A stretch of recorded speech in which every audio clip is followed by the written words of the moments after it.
Okay, good morning, you guys. I just wanted to take some time to orient you to your mineral lab and the website that we're going to be using. I have the link in Canvas, but just as a reminder, it's omg.georockme.com, and it will take you to this page here. This is for the mineral identification. We will also be using this website for igneous, sedimentary, and metamorphic rocks as well. Once you get here on the home page, you'll find a lot of information. If you scroll down, there's a lot of different links. There's background, but if you go down probably about halfway down the page, you'll see just some navigational windows for laptops, tablets, Chromebooks, things like that will look very similar to this. And then below that, I believe we have some cell phone navigation. I highly recommend that you use this on a Chromebook or a computer desktop because it's pretty small on a phone, but in a pinch, it will work. So go ahead and go through that if you're not sure where to find things. This does a decent job at kind of explaining where things are, but I'm going to also take some time going over that. So a lot of information on this site. I don't want it to be too overwhelming and you getting bogged down by all of this information. If you go to the top, so next to home, that's where we're at right now, you have testing minerals. In the lecture last week, we talked a fair amount about the differences, the different properties of minerals and recognizing those, but it always works best with examples. And this professor, Dr. Brand, does a really good job at helping to explain and show examples of the different properties. So for instance, if we click on luster, it'll take us to this page here and we'll have a lot of good examples, definitions, and information on what luster is. So go through each of these before you even start the lab. Take time to learn a little bit more about each of these properties, looking at the difference between a metallic luster and a non-metallic luster. And he has hand samples, more real-world examples, and you can just continue down a lot of really good photographs for each of these with an explanation. Learning it in rocks. And we can continue down. And there's also outside links. Most of these are just for images if you want to see them bigger. So if I clicked here, I think it'll probably take me to a Wikipedia page. And we can take a look at that. And I don't know if we can see it any larger than it is. Maybe. We'll see. But you probably can't see because I think this is only for this tab that I'm recording. So apologize if you didn't see that, but it'll open up other links. What's really cool though, as we head down, you get to the videos and you can click on each of these and go through the video of what a glassy luster looks like and a demonstration. And so when you're looking at each of the minerals and identifying the unknowns, there will be videos for each of these properties and photographs. So you have instructions for the luster test, and you'll want to go through those. And you have this information for each of these types of mineral properties that you'll need to use to identify your unknown minerals. So I'm not going to go through each of those. I'm going to let you go through them. And then next time we're in class, after you've watched this, if you have questions, let me know. And I will be more than happy to explain further than what we've already talked about in lecture. And if something's not clear on this website or something that I've said previously, we'll try to get that cleared up and make it a little bit easier. As we continue, I'm just going to go across. This isn't necessarily the order that you're going to do these things in, but just for simplicity, we're just going to go across the top. So the next thing are your unknown samples. So this is what you're going to be responsible for identifying. Typically, when we're in class, I would give you a box of minerals. There'd be 36 boxes or 36 minerals in the box, and I would have you identify about 20 or so minerals. Here, you're going to be identifying each of these minerals that have been made available to you. And again, these are unknowns. And so there are a total of, well, 23. There's 24 listed here, but there isn't a number 19 yet.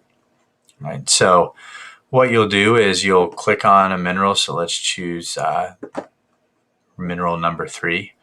Notice you have the rest of your minerals at the top here. So if you need to be going back and forth between minerals, this would probably be the quickest way to do so. Here you have your instructions and then links to all the different parts down below for this particular mineral. So we were just looking at what luster is. We could click on test luster, or you can just scroll down to it. But right here is luster. You can click on this link to review the property of luster if you've forgotten what it is. So that makes it real convenient because no, I'm throwing a lot of different things at you. And so this will make it a little bit easier. And then also refer to your notes, refer to your book for more information also. So you can watch the video on luster. Pull that up and it's going to play a video showing you luster. I don't know if yours is going to flash like I'm seeing it right now. I don't know if it's because I'm recording, but that'll give you just a 10-second look at what luster is. And then some close-ups of each of these. The paperclip is used for scale. And then you're going to go through and look at each of the different properties. So for hardness, you're going to see whether or not it scratches glass. So here, and you can make these larger so that you can see them. But you can see that this particular mineral is not scratching glass. So it's going to be softer than glass. And there's a close-up of what was done, whether it's scratched or not, taken from the video. So you're going to go through each of these and we'll talk about the data form in a little bit. There's a link here. You'll have that data form and you're going to have a form that you will fill each of these properties out for all the minerals, so to help you identify them and hopefully keep you a little more organized. So we'll get to that in just a minute. Visual Bank, if you click here, are labeled minerals. So you can use this in helping you to identify. So let's say you figure out a mineral through going through all the properties and you name it.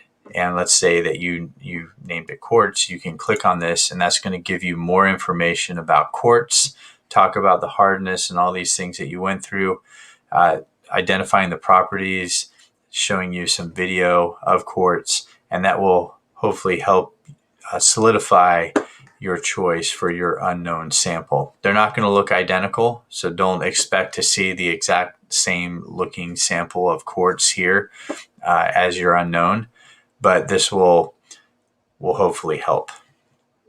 If we move across, identifying an unknown, here you have access to the mineral bank, and I will have links in Canvas for all of these because sometimes they get kind of buried.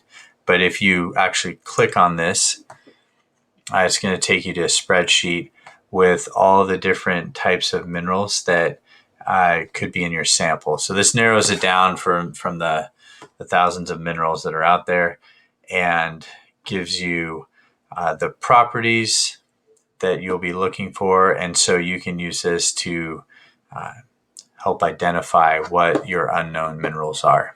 And I don't know that you can see the link that I just went to, so I apologize, but it will look much like what we're looking at right here. So if you had bauxite, it would be a non-metallic luster. And I'm simplifying, and this lab simplifies the properties and just breaks it down into either metallic or non-metallic.